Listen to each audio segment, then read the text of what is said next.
मोक्षमार्गस्य नेतारं भेतारं कर्म भूभृतां ज्ञातारं विश्वतत्त्वानां वन्दे तद्गुणलब्धये वन्दे तद्गुणलब्धये। सर्वार्थ सिद्धि नामक यह पुस्तक हमारे सामने है। पूज्य पादाचार्य देव की रचनाओं में बहुत सुंदर रचनाएं हैं। बहुत सारी रचनाएं पूज्य पादाचार्य के माध्यम से की गई और उन सब में यदि सर्वोत्कृष्ट रचना जिसमें न्याय भरा है, जिसमें सिद्धांत है, जिसमें व्याकरण के उत्कृष्टतम प्रयोग हैं, यदि ऐसी कोई रचना देखें तो वो रचना है सर्वार्थ सिद्धि। प्रथम अध्याय की चर्चा तो हम अपेक्षित विस्तार से कर चुके थे। द्वितीय अध्याय के अंतर्गत 5 भावों की चर्चा चल रही थी। 5 भावों में सबसे पहले 5 भावों के नाम बतलाए, उन 5 भावों के क्रम की चर्चा की। न केवल क्रम बतलाया, बीच में एक शब्द का प्रयोग किया गया था मिश्र, मिश्रश्च। 2 जगह पर च शब्द का प्रयोग न करना पड़े इसके लिए यहाँ तर्क दिया गया। फिर कहा मिश्र के स्थान पर क्षयोपशमिक का ही प्रयोग कर लेते तो कहा सूत्र में गौरव हो जाएगा, सूत्र बड़ा हो जाएगा। तो उसकी सब सिद्धि की गई, तर्क दिए गए कि यहाँ कौन से शब्द का प्रयोग ज़्यादा उपयुक्त है। ये सारी चर्चाएं यहाँ हुई और तदुपरांत फिर इन 5 भावों के भेद बतलाने लगे। तो फिर द्विनवाष्टादशक विंशति त्रिभेदा यथाक्रमम कह करके जिस क्रम से नाम बतलाए थे उसी क्रम से भेद बतला दिए। फिर जो भेदों की संख्या यहाँ दूसरे सूत्र में कही, तीसरे सूत्र से चर्चा प्रारंभ की, वो नाम बतलाने की, उनके भेद कौन कौन से हैं यह बतलाने की चर्चा प्रारंभ हुई। सम्यक्त्व चारित्र्य कह करके औपशमिक सम्यक्त्व के भेद बतलाए। सम्यक्त्व और चारित्र माने औपशमिक सम्यक्त्व और औपशमिक चारित्र। औपशमिक पना किस अपेक्षा से बनता है यह बात यहाँ इस सूत्र की व्याख्या में कही गई। उसके पश्चात सम्यक्त्व और चारित्र की कुछ चर्चा हुई और फिर ये कहा कि चारित्र की चर्चा तो पहले विस्तार से हो ही गई है, सम्यक्त्व की थोड़ी सी बात यहाँ कर ली। फिर आगे सूत्र दिया जिसमें क्षायिक भाव के भेद बतलाए। ज्ञान दर्शन दान लाभ भोगो भोग वीर्याणी च, और च कह करके सम्यक्त्व और चारित्र इन दोनों का भी ग्रहण किया गया। ये सब 9 लब्धियाँ कही गई। इन 9 लब्धियों के स्वरूप भी बताए गए। क्षायिक ज्ञान क्या होता है, क्षायिक दान क्या होता है, लाभ भोग उपभोग आदि क्या है, कौन कौन से कर्म के अभाव में ये लब्धियाँ प्रकट होती है, इसकी चर्चा भी की गई। ये लब्धियाँ अरहंत भगवान के 13वें गुणस्थान में होती है, यह चर्चा की। फिर प्रश्न उठाया कि सिद्ध भगवान के ये लागू नहीं होगी, तो बोले कोई बात नहीं, इसमें तीर्थंकर कर्म प्रकृति का निमित्त है और अरहंत अवस्था परम औदारिक शरीर आदि उसमें निमित्त बनते हैं, इसलिए वो सिद्ध अवस्था में नहीं हो तो नहीं हो, कोई बात नहीं। देखा सिद्धों के भी कहा तो गया है इस तरह का। फिर उसकी चर्चा कर दी किस तरह से उनके भी हम इन 9 लब्धियों को लागू कर सकते हैं। ये सब चर्चा अपन पिछली कक्षा तक यहाँ कर चुके हैं। देखिए आगे बढ़ते हैं अब 5वें सूत्र की तरफ, जिसमें क्षयोपशमिक भाव के भेद बतलाए गए हैं। सूत्र नंबर 5। ज्ञानाज्ञान दर्शन लब्धयश्चतुस्त्री पंच भेदा सम्यक्त्व चारित्र संयमा संयमाश्च।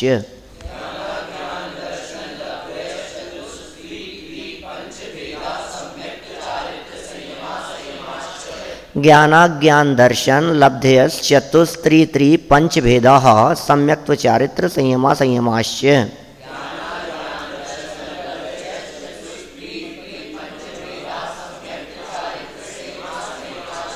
याद नहीं है आप लोगों को किसी को भी ये सूत्र है? सूत्र याद नहीं होगा तो भेद कैसे याद करेंगे? ज्ञान, अज्ञान, दर्शन लब्धयस, फिर चतुस त्रि त्रि पंच भेदा सम्यक्त्व चारित्र संयमा संयमाश्च। यहाँ क्षयोपशमिक भाव के भेद बतलाए गए हैं।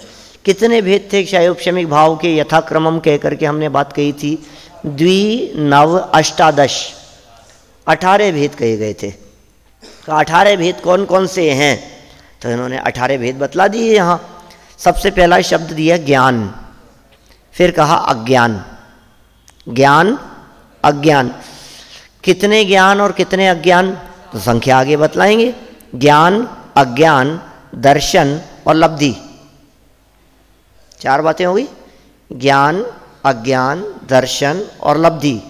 चतुस त्रि त्रि और पंच, इसी क्रम से लगाना। माने 4 प्रकार के तो ज्ञान हो गए, 3 प्रकार के अज्ञान हो गए। कि साहब ये 4 प्रकार के ज्ञान कौन से हैं? ज्ञान तो 5 प्रकार के हैं। कि एक ज्ञान तो क्षयिक ज्ञान था, यहाँ तो क्षयोपशम के भेदों की चर्चा चल रही है। तो क्षयोपशम ज्ञान कौन कौन से हैं? बोले छद्मस्त के होने वाले 4 ज्ञान एक क्षयोपशमिक ज्ञान कहलाते हैं। तो मति ज्ञान, श्रुत ज्ञान, अवधि ज्ञान और मनयपर्यय ज्ञान, ये ज्ञान तो होते हैं सम्यक दृष्टि ज्ञानी जीव के। इसका मतलब छद्मस्त सम्यक दृष्टि ज्ञानी जीव के इन 4 में से कोई ज्ञान हो सकते हैं, जो भी होंगे वे क्षयोपशम ज्ञान कहलाएंगे। फिर बोले मिथ्या दृष्टि के क्या होगा? तो कहते अज्ञान, मिथ्या दृष्टि जीव के अज्ञान है। बोले वो कौन से हैं? ये कुमति, कुश्रुत, कुअवधि, ये 3 अज्ञान। तो 4 प्रकार के ज्ञान, 3 प्रकार के अज्ञान। फिर दर्शन, दर्शन 4 कहे हैं। ज्ञानोपयोग के 8 भेद हैं, दर्शनोपयोग के 4 भेद हैं। द्रव्य संग्रह पढ़ा है अभी आप लोगों ने। नाणम अट्ठवियप्पम मदिसुदियो ही अनाण नाणाणी मणपज्यव केवलम अभी, तो ये सब पढ़ चुके हैं आप लोग, है ना। माने ज्ञानोपयोग के 8 और दर्शनोपयोग के 4 भेद हैं। उपयोगो लक्षणम में आगे चर्चा आने वाली है ना। संभवतः कल ही अपन इस चर्चा को करेंगे, उपयोगो लक्षणम वाली चर्चा को। तो मेरा कहने का मतलब ये 8 प्रकार के ज्ञानोपयोग में से केवल ज्ञान को छोड़कर 7 प्रकार तो हो गए क्षयोपशम भाव में, और 4 प्रकार के दर्शन में से केवल दर्शन को छोड़कर 3 दर्शन वो क्षयोपशम भाव में हो गए। माने केवल ज्ञान और केवल दर्शन ये तो क्षयिक भाव में शामिल हो गए और बाकी बचे हुए क्षयोपशम भाव में। तो 4 ज्ञान, 3 अज्ञान, 3 दर्शन। अब क्या बच गया? लब्धि। तो 5 लब्धियां, ठीक है। तो ये दान, लाभ, भोग, भोगवीर्य, ये 5 लब्धियां। लब्धियों का अर्थ ऐसा नहीं समझ लेना कहीं गलत फहमी में, क्षयोपशम, विशुद्धि, देशना, प्रायोग्य, कर्ण, वे भी 5 लब्धियां कहलाती है। नाम एक जैसे हैं दोनों के। 5 लब्धियों के नाम बतलाओ, तो क्षयोपशम, विशुद्धि, देशना, प्रायोग्य, कर्ण, 5 लब्धियां, गलत नहीं है। लेकिन यहाँ 5 लब्धियां जो क्षयोपशम भाव के भेदों में हैं, वो दान, लाभ, भोग, भोग, वीर्य, इस तरह की 5 लब्धियां कही है। तो ये सब बातें हो गई। तो कितने हो गए? 4 + 3 + 3 + 5, कितने हो गए? 15 हो गए। फिर सम्यक्त्व, चारित्र और संयमा संयम। माने सम्यक्त्व भी क्षयोपशम, क्षयोपशम सम्यक्त्व, क्षयोपशमिक चारित्र और संयमा संयम। तो इस तरह यह है इसके 18 भेदों की बात कही गई। पूज्यपाद आचार्य हैं, व्याकरण की दृष्टि से चर्चा करते हैं, थोड़ा शब्दों को खोल करके बतलाते हैं। तो क्षयोपशम को खोल करके बतलाने लगे। क्षयोपशम किसे कहते हैं? क्षयोपशम के संदर्भ में क्या बात लागू होती है, इसे बहुत सुंदर ढंग से पूज्यपाद आचार्य ने खोला है। वही प्रसिद्ध व्याख्या है जो आपने गुणस्थान में भी पढ़ी है, जो आपने तत्वज्ञान पाठमाला में भी पढ़ी है, और जो चर्चा आप मोक्ष मार्ग प्रकाशक में भी अगले वर्ष पढ़ेंगे। पहले भी हम चर्चा कर चुके हैं। 3 महत्वपूर्ण बिंदु इस क्षयोपशम के अंतर्गत लागू होते हैं। सर्वघाती और देशघाती 2 तरह के स्पर्धकों की चर्चा है। माने घाती कर्म में क्षयोपशम होता है, कुल मिला के बात यह है। अघाती में क्षयोपशम नहीं होता। ये तो सबसे पहले कर्मों के क्षयोपशम की चर्चा चल रही है ना। तो कौन से कर्म में क्षेयोपशम हो और कौन से में नहीं हो, पहले तो ये बंटवारा करो आप। तो कौन से में होगा क्षेयोपशम? बोले कर्म 8 हैं, बोले 4 में तो क्षेयोपशम होता ही नहीं है।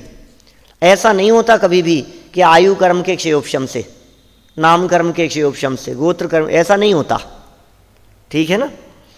माने अघातीय कर्मों में क्षेयोपशम नहीं होता, क्षेयोपशम घातीय कर्मों में होता है। क्षेयोपशम के लिए अनिवार्य शर्त है देशघाती कर्म प्रकृति का उदय। ये अनिवार्य है, ये कंपलसरी शर्त है, ये मान लो आप। देशघाती के उदय के बिना क्षेयोपशम बनता नहीं है। बस पूरी परिभाषा के अंदर, यद्यपि परिभाषा में 3 महत्वपूर्ण बिंदु दिए गए हैं।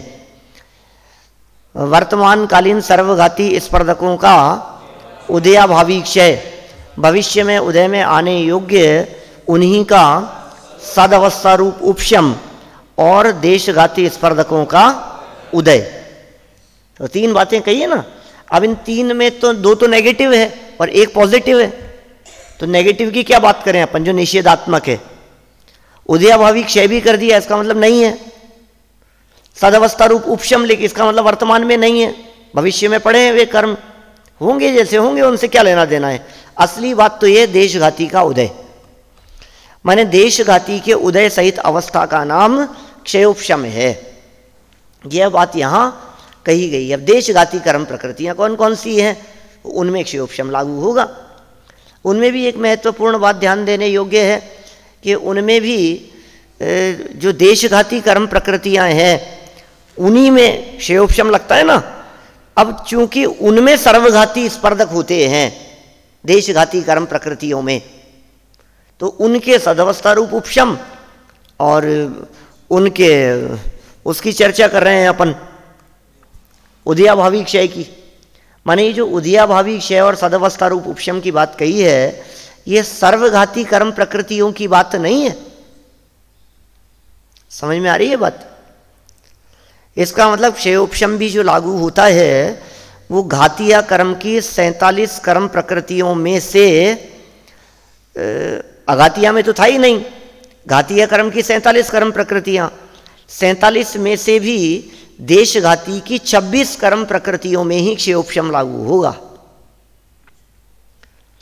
इसका मतलब ये हुआ कि ज्ञानावर्णी आदि 8 कर्मों में से अघातीय कर्मों में तो क्षयोपशम होता ही नहीं है।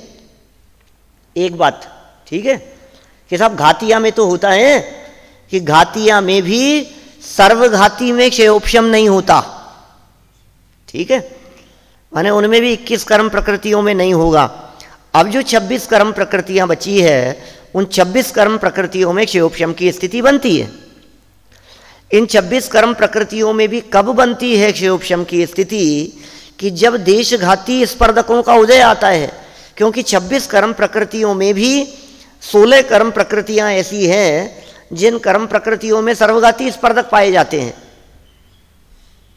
क्या कह दिया मैंने? कुछ समझ में आ रही है कि बात जा रही है ऊपर से? क्यों भाई, समझ में आ रही है तुम्हारे कुछ? देशघाती कर्म की कितनी प्रकृतियां हैं? 26। इतना तो पता है। 26 प्रकृतियों के नाम बतला सकते हैं? 26 के नाम बतला सकते हैं ना? सब नहीं बतला सकते।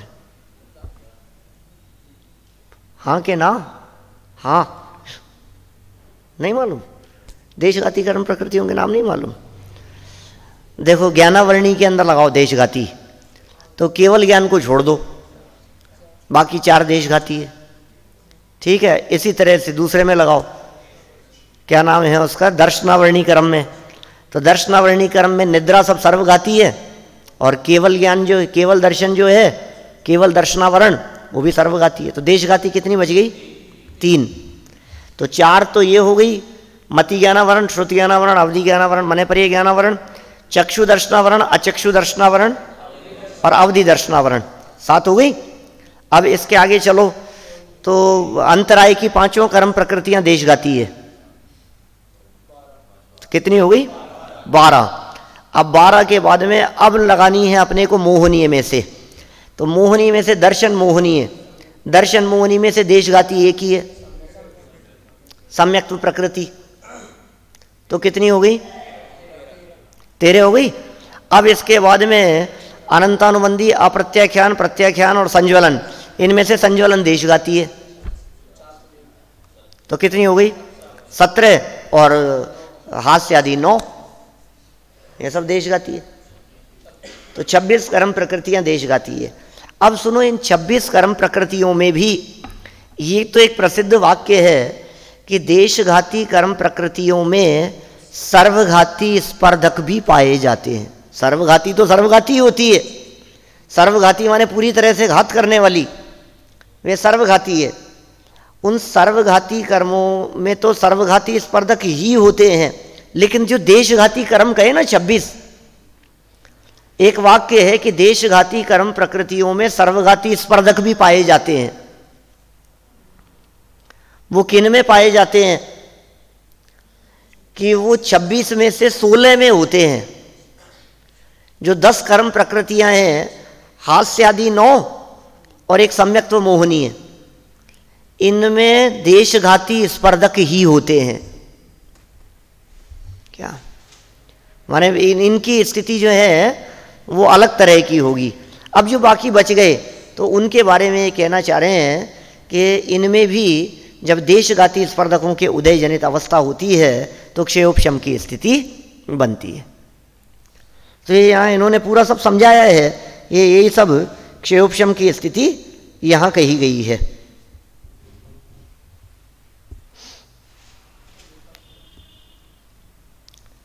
देखो अब आगे बढ़े अपन, ये तो हो गया सब, सारे नाम बतला दिए। एक इन्होंने क्षयोपशम सम्यक्त्व को बीच में समझाया है और एक क्षयोपशमिक चारित्र को बीच में समझाया है। बाकी सब में समझने जैसा और कुछ नहीं है। देखो आप कहाँ से पढ़ें अपन, 113 नंबर पेज पर चौथी लाइन देखो। 4 लाइनों की तो व्याख्या कर दी हमने, क्षयोपशम को समझाया है। वर्तमान काल में सर्वघाती स्पर्धकों का उदयाभावी क्षय, आगामी काल की अपेक्षा उन्हीं का सदवस्था रूप उपशम, देशघाती स्पर्धकों के उदय रहते हुए क्षयोपशमिक भाव होता है। ये हो गई चर्चा। चौथी लाइन देखो, सूत्र में आए हुए सम्यक्त्व पद से वेदक सम्यक्त्व लेना चाहिए। यहां सम्यक्त्व कहाँ है ना, ज्ञानाज्ञान दर्शन लब्धय चतुस्त्री पंचवेदा सम्यक्त्व। ये सम्यक्त्व से कौन सा सम्यक्त्व लेवे हम? क्षयोपशमिक सम्यक्त्व। ये कह रहे हैं वेदक सम्यक्त्व लेना चाहिए। औपशमिक सम्यक्त्व नहीं आएगा। क्यों? क्योंकि उसका अंतर्भाव हमने औपशमिक भाव के भेदों में कर लिया। क्षायिक सम्यक्त्व नहीं आएगा क्योंकि उसका अंतर्भाव क्षायिक भाव के भेदों में हो गया। अब यहाँ वेदक सम्यक्त्व लेना चाहिए। बोले वेदक सम्यक्त्व होता क्या है ये बताओ। तो कहा तात्पर्य यह है कि अनंतानुबंधी कषाय 4 हो गई, मिथ्यात्व और सम्यक मिथ्यात्व, इन 6 प्रकृतियों के उदयाभावी क्षय, इनके सबके सर्वघाती स्पर्धक, उनके उदयाभावी क्षय और सदवस्था रूप उपशम से देशघाती स्पर्धक वाली कर्म प्रकृति कौन सी है? सम्यक्त्व प्रकृति। उसके उदय में जो तत्वार्थ श्रद्धान होता है वह क्षयोपशमिक सम्यक्त्व है। अब कि उसके उदय में, किसके उदय में? सम्यक्त्व मोहिनी के उदय में, सम्यक्त्व प्रकृति के उदय में, वो क्षयोपशमिक सम्यक्त्व है, उसे वेदक सम्यक्त्व कहते हैं। हमने एक दिन आपको कहा था पहले भी कि सम्यक्त्व मोहिनी कर्म प्रकृति के वेदन सहित अवस्था का नाम वेदक सम्यक्त्व है। वेदन है उसमें, वेदक सम्यक्त्व में वेदन है। किस चीज का?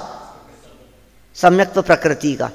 माने सम्यक्त्व प्रकृति के वेदन सहित अवस्था जहां होगी उसका नाम क्या है? क्षयोपशमिक सम्यक्त्व। देखिए, अनंतानुबंधी अप्रत्याख्यानावरण और प्रत्याख्यानावरण, इन 12 कषायों के उदयाभावी क्षय और इनके सदवस्था रूप उपशम होने से तथा 4 संज्वलन में से किसी एक देशघाती प्रकृति के उदय होने पर और 9 कषायों का यथासंभव उदय होने पर जो संसार से पूरी निवृत्ति रूप परिणाम होता है वह क्षयोपशमिक चारित्र है। इसका नाम क्षयोपशमिक चारित्र है। माने क्षयोपशमिक सम्यक्त्व तो किस में बना था? सम्यक्त्व मोहिनी कर्म प्रकृति के उदय में। क्षयोपशमिक चारित्र बनता है संज्वलन कषाय के उदय में। संज्वलन देशघाती कर्म प्रकृति है, इसके उदय में जो सकल संयम रूप स्थिति बनेगी, संसार से पूरी निर्वृत्ति रूप, वो क्षयोपशमिक चारित्र है। ठीक है। अब आगे देखो, अनंतानुबंधी और अप्रत्याख्यानावरण, अब दो की चर्चा कर रहे हैं सिर्फ। इन 8 कषायों के उदयाभावी क्षय होने से और सदवस्था रूप उपशम होने से, अब इनमें 8 का ही कहा है सब, और क्या कहा, प्रत्याख्यानावरण कषाय के उदय, क्योंकि इसमें क्षयोपशम नहीं बनेगा प्रत्याख्यानावरण में, इसका तो उदय, और संज्वलन के देशघाती स्पर्धकों का उदय। 8 है, 12 14 16 है ना टोटल। 4 अनंतानुबंधी, 4 अप्रत्याख्यानावरण। बोले इनका तो सदवस्था रूप उपशम कहो चाहे उदयाभावी क्षय कहो। ठीक है, माने इनकी उदयजन्य अवस्था नहीं है 8 की। अब प्रत्याख्यानावरण की बात करो, प्रत्याख्यानावरण का है उदय, क्षयोपशम नहीं बनेगा उसमें, सर्वघाती प्रकृति है। ठीक है। अब संज्वलन का, उसके देशघाती स्पर्धकों का उदय, तो क्या स्थिति बनेगी? बोले प्रत्याख्यानावरण का भी उदय है और संज्वलन की भी देशघाती का उदय है, तो स्थिति कौन सी बन रही है कि पंचम गुण स्थान है, संयमासंयम कहलाएगा। तो यह संयमासंयम भी क्षयोपशमिक भाव यहाँ कहलाता है। तो एक हो गया क्षयोपशमिक सम्यक्त्व, दूसरा हो गया क्षयोपशमिक चारित्र, और तीसरा हो गया संयमासंयम। तो इस तरह यह हमने क्षयोपशमिक भाव के 18 भेदों की चर्चा यहाँ की। चलिए आगे बढ़ते हैं अपन औदैक भाव के 21 भेद। 21 हैं औदैक भाव के, द्वि, नव, अष्टादश, और उसके बाद में कहा था 21, देखा त्रिभेदा यथाक्रमम। तो 21 औदैक भाव के भेद हैं। सूत्र नंबर 6, गति कषाय लिंग मिथ्या दर्शना ज्ञाना संयता सिद्ध लेश्या चतुश्चतुस्त्रय कैक षड भेदा।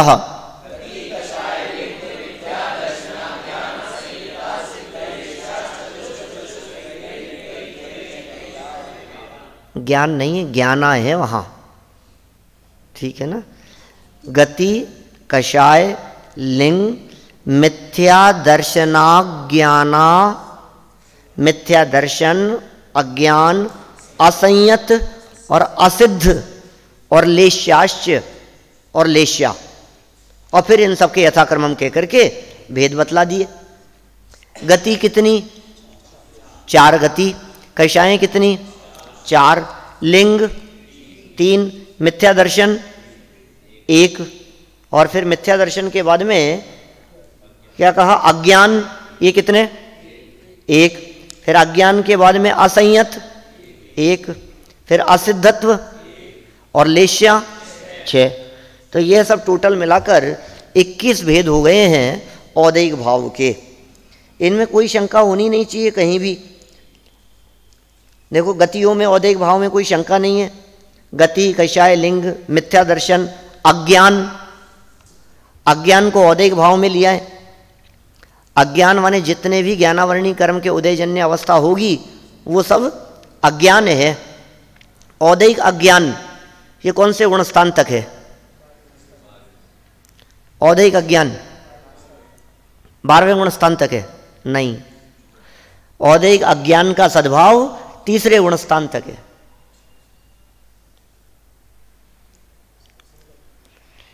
क्योंकि आगे जो है ना वो अज्ञान नहीं है, वो ज्ञान है, वो क्षयोपशम ज्ञान है। क्या वो क्षयोपशमिक अज्ञान कहेंगे उसे अपन। समझ में आ रही है बात? समझ में आ रही है स्थिति? क्या हुआ? माने उसके आगे जो स्थिति है ना वो क्षयोपशम ज्ञान है स्थिति। 3रे गुण, 4थे गुणस्थान से लेकर 12वें गुणस्थान तक जो ज्ञान की स्थिति है वो क्षयोपशम ज्ञान है। तो क्षयोपशमिक अज्ञान 3रे गुणस्थान तक रहेगा, आगे ज्ञान हो जाएगा, और आगे की स्थिति जो बनेगी वो ज्ञानावरणी कर्म के उदयजन्य होने से औदैक अज्ञान कहलाएगा, है ना? ऐसा ही तो है, क्या शंका दिख रही है? देखो ये अज्ञान हो गया यहाँ। अब कह रहे हैं ये औदैक भाव। एक प्रश्न यहाँ उठाया सिद्धों के संदर्भ में कि ये असिद्धत्व नाम का जो औदैहिक भाव कहा है, इसमें कौन से कर्म का उदय है असिद्धत्व भाव में? तो यहाँ उसका जवाब दिया गया है, असिद्धत्व भाव में जो औदैहिक की बात कही गई है, ये औदैहिक है कर्म सामान्य की अपेक्षा से। माने जब तक सिद्ध दशा प्रकट नहीं हुई है, सिद्ध दशा प्रकट ना होना, इतने मात्र का नाम है कर्म का उदय है कुछ न कुछ। तो असिद्धत्व है वो, सिद्ध नहीं हुआ, इसका नाम ही असिद्धत्व, औदैहिक भाव चल रहा है यहाँ। माने 14वें गुणस्थान तक औदैहिक भाव कहा गया है, जब तक सिद्ध दशा की प्राप्ति, 14वें गुणस्थान के अंतिम समय तक औदैहिक भाव कहा गया है। फिर आगे क्या कह दिया कि लेश्या, और तो कोई बात है नहीं इसमें, है ना। कर्म सामान्य के बीच में देखो एक प्रश्न उठाया था इसी तरह का, असिद्धत्व भाव कर्मोदय सामान्य की अपेक्षा से है, इसलिए औदैहिक भाव है। फिर द्रव्य लेश्या और भाव लेश्या की बात कही गई, यहाँ भी कुछ चर्चा उठाई द्रव्य और भाव लेश्या के संदर्भ में। देखो 266 पे शंका देखो एक बार, उपशांत कषाय, क्षीण कषाय और संयोग केवली गुणस्थान में शुक्ल लेश्या है, ऐसा आगम है कि साहब वहाँ शुक्ल लेश्या कही गई है। कहाँ कहाँ? उपशांत कषाय में, क्षीण कषाय में और संयोग केवली गुणस्थान में परम शुक्ल लेश्या कही गई है, ऐसा आगम वाक्य है। परंतु वहाँ कषाय का उदय नहीं है, इसलिए औदैहिक पन्ना नहीं बन सकता। औदैहिक कैसे कह रहे हो आप? औदैहिक भाव तो कर्म के उदयजन्य है ना। अब लेश्या जो है, इस लेश्या को औदैहिक भाव क्यों कहा? क्योंकि कषाय से अनुरंजित जीव के परिणामों को लेश्या कहते हैं। कषायों का उदय जहाँ हो वहाँ लेश्या होगी। कषायों का उदय तो 10वें गुणस्थान तक होता है। 11वें गुणस्थान में उपशांत कषाय है, 12वें गुणस्थान में क्षीण कषाय है और 13वें गुणस्थान में तो कषाय होने का सवाल ही नहीं है। तो 11वें, 12वें और 13वें गुणस्थान में भी सिद्धांत में तो लेश्या कही है। अब वहाँ लेश्या कैसे बनेगी कषाय के उदय के बिना? तो देखो इन्होंने क्या जवाब दिया यहाँ। यह कोई दोष नहीं है, क्योंकि योग प्रवृत्ति कषायों के उदय से अनुरंजित होती रही है पूर्व काल में, वही यह है। और इस प्रकार पूर्व भाव प्रज्ञापन नय की अपेक्षा, एक नय का नाम दिया है यहाँ, पूर्व भाव प्रज्ञापन नय। ये कौन सा नय है? ये भूत नैगम नय। भूत नैगम नय का ही दूसरा नाम है पूर्व भाव प्रज्ञापन नय। इस अपेक्षा से उपशांत कषाय आदि तीनों गुणस्थानों में भी लेश्या को औदैहिक कहा गया है, किंतु अयोग केवली की योग की प्रवृत्ति नहीं होती, इसलिए वे लेश्या रहित हैं, ऐसा जानना चाहिए। 14वें गुणस्थान में लेश्या नहीं है, 13वें गुणस्थान तक लेश्या कही गई है। कि कषाय नहीं है तो लेश्या क्यों कही गई है? कि कषाय नहीं होने पर भी योग की तो प्रवृत्ति है। आज तक भूतकाल में ऐसा होता रहा था कि कषाय सहित होने पर योग प्रवृत्ति होती थी। अब कषाय तो नहीं है लेकिन योग प्रवृत्ति दिख रही है, इसलिए उपचार से भूतपूर्व नय की अपेक्षा से, भूत प्रज्ञापन नय की अपेक्षा से, भूत नैगम नय की अपेक्षा से वहाँ 13वें गुणस्थान तक भी लेश्या कहा है। दूसरी बात यह भी कि द्रव्य लेश्या की अपेक्षा से भी उसका सद्भाव बन सकता है, क्योंकि शरीर के कलर को द्रव्य लेश्या कहते हैं और वो 13वें गुणस्थान तक वो स्थिति बनती हुई दिखाई देती है। चलिए अंतिम सूत्र की तरफ बढ़ते हैं अपन, माने इस 5 भाव के प्रकरण को संपन्न करने वाला सूत्र। जीव भव्या भव्यत्वानि च, जीव भव्या भव्यत्वानि च। बतलाओ सूत्र का अर्थ क्या होगा? पारिणामिक भाव के भेद बतलाए हैं। जीवत्व, भव्यत्व और अभव्यत्व, ये पारिणामिक भाव के 3 भेद हैं। पूज्यपाद आचार्य हैं ये सर्वार सिद्धि पढ़ रहे हैं अपन लोग क्या? सारे जगत में इसका अर्थ यही बतलाया जाएगा। और पूज्यपाद स्वामी ये कह रहे हैं जीवत्व, भव्यत्व और अभव्यत्व तो पारिणामिक भाव हैं ही, और च शब्द के माध्यम से और भी बहुत सारे पारिणामिक भाव हैं। ये पूज्यपाद आचार्य ना होते तो हम 3 को लेकर के बैठे रहते। बोलो, ये मैंने कहा ना, ये जो पहले भी कई बार तुमसे कही है कि इसमें जो जगह जगह जो च शब्द की जो व्याख्या की है वो अद्भुत है, वो अलग हटके मिलेगी आपको। आप तत्वार्थ सूत्र का अर्थ जानने वाले किसी भी व्यक्ति से पूछ लो, वो इस सूत्र का अर्थ यही बतलाएगा कि जीवत्व, भव्यत्व, अभव्यत्व 3 पारिणामिक भाव हैं, पारिणामिक भाव के 3 भेद कहे। पूज्यपाद आचार्य क्या कह रहे हैं देखो, यहाँ उठाओ चर्चा नीचे, शंका उठाइए पहले तो, पारिणामिक भाव किसे कहते हैं? तो कहा ये 3 भाव पारिणामिक है। क्यों?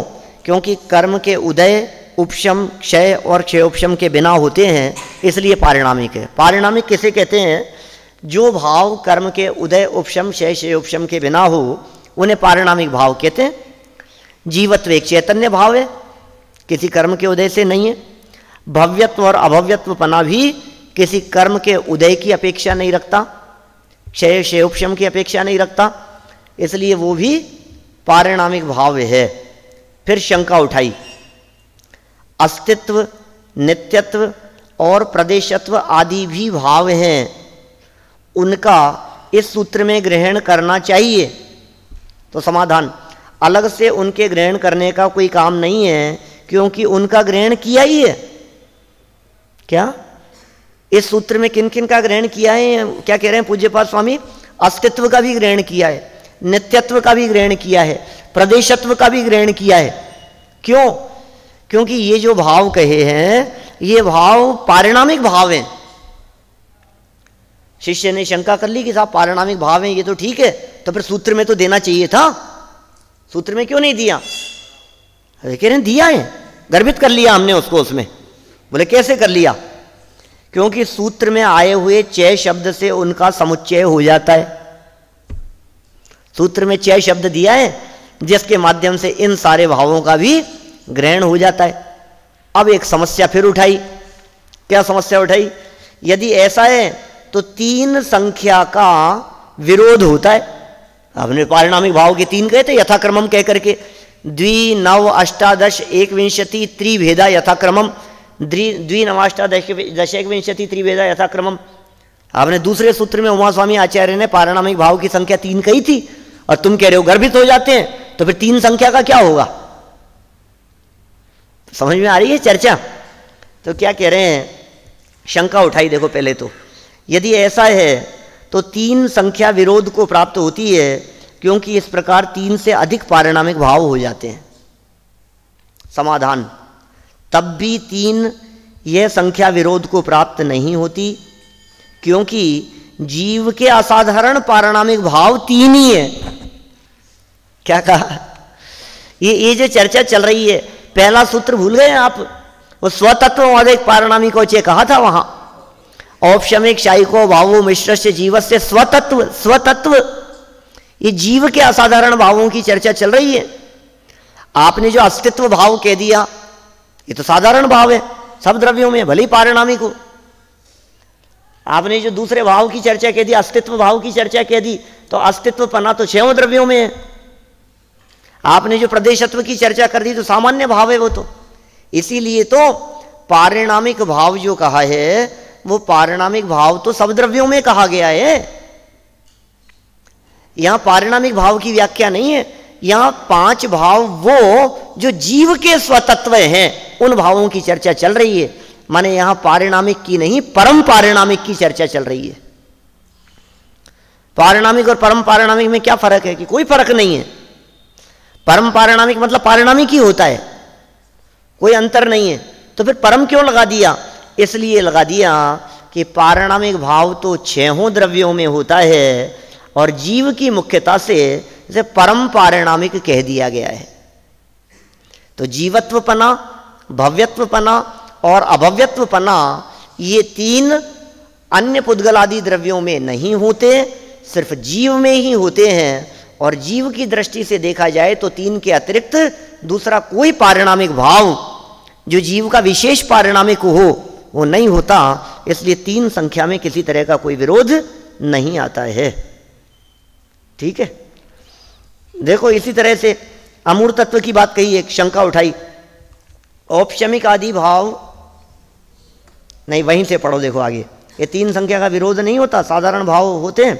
अस्तित्व आदि तो जीव और अजीव दोनों के साधारण भाव हैं, इसलिए उनका तो चय शब्द के द्वारा अलग से ग्रहण हो गया, अस्तित्वादि। फिर शंका उठाइए औपशमिक आदि भाव नहीं बन सकते क्योंकि आत्मा अमूर्त है। क्या क्या शंका उठा दी? बोले साहब आत्मा तो अमूर्त है और तुम्हारे औपशमिक आदि भाव बनते ही नहीं है, आप कैसे करोगे? आत्मा बंधा है, आत्मा के क्षय होता है, उपशम हो रहा है, सब तो कर्मों में हो रहा है, आत्मा तो बनता ही नहीं है, आपके भाव बनते ही नहीं है कुछ भी। तो समाधान किया, यह कहना ठीक नहीं है क्योंकि आत्मा के अमूर्तत्व के विषय में अनेकांत। आत्मा अमूर्तिक है, इस धोखे में मत रहना, यहां अनेकांत है ऐसा कह रहे हैं। यह कोई एकांत नहीं कि आत्मा अमूर्त ही है। कर्म बंध रूप पर्याय की अपेक्षा उसका आवेश होने के कारण कथनचित मूर्त है और शुद्ध स्वरूप की अपेक्षा कथनचित अमूर्त है। माने आत्मा को मूर्त भी कहा गया है और आत्मा को अमूर्त भी कहा गया है। तो इस तरह से जो अपनी चर्चा, ये 5 भावों से संबंधित जो चर्चा थी, सो चर्चा अपनी यहाँ पूर्ण हुई। पूज्यपाद आचार्य की विवक्षा ध्यान में रखते हुए यदि आपसे जीव भव्या भव्यत्वानि च ऐसा सूत्र परीक्षा में पूछा जाए तो स्वयं तर्क उठाने पड़ेंगे, उसका समाधान करना पड़ेगा। इन सब बातों को बहुत गहराई से आप लोग अपने उपयोग में स्थिर रखना और इसको व्यवस्थित शैली में तैयार करना। फिर कल अपन आगे उपयोगो लक्षणम आदि सूत्रों की चर्चा करेंगे। अभी की चर्चा को यहीं विराम देते हैं। और महावीर भगवान की